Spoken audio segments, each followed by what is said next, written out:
When TAP works, it works. And if we get it right, we can reduce long-term reliance on other costly VA programs. But when it falls short, and there are times when it does fall short, the consequences can be serious and long-lasting.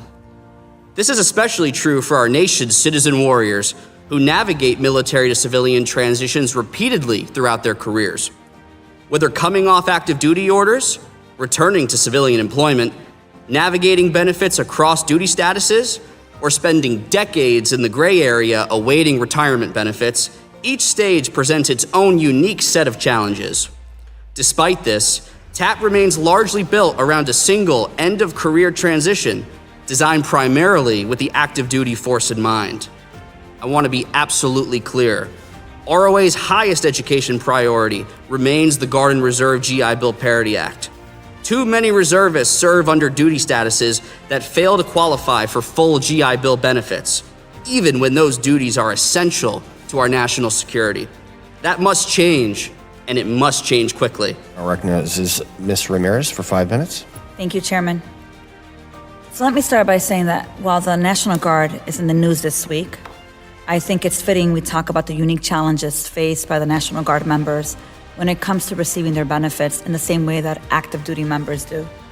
That challenge seems to me is an abuse, and it's our responsibility to rectify it.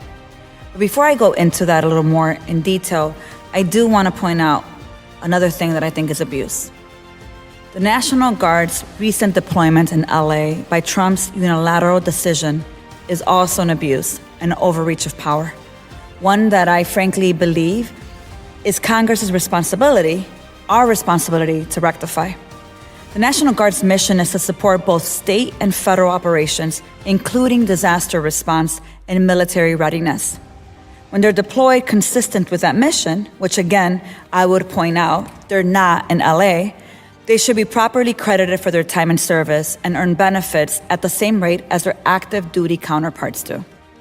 Yet, National Guardsmen active duty order cap means that they're unable to be credited and get the benefits they rightfully earned. So this question is for you, Mr. Schwartzman. Did I get it right? Oh, good. Can you please share the significance of capping active duty orders at 179 days? Well, thank you very much for the question. In the context of the Transition Assistance Program, for example, current law requires that service members serve at least 180 consecutive days on active duty to qualify for the benefit. It's the case, not just for benefits eligibility on the VA side, but also within DoD as well, that one looks at the amount of time spent on active duty orders. For example, if a reservist is on orders for 180 days or more, they qualify for BAH. And so what we see quite often, frankly, is DoD will cut orders with the goal of achieving cost savings.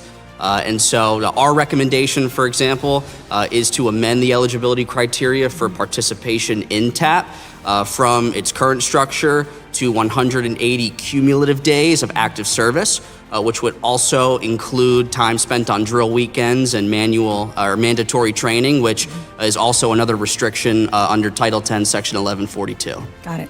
Thank you. I appreciate that response.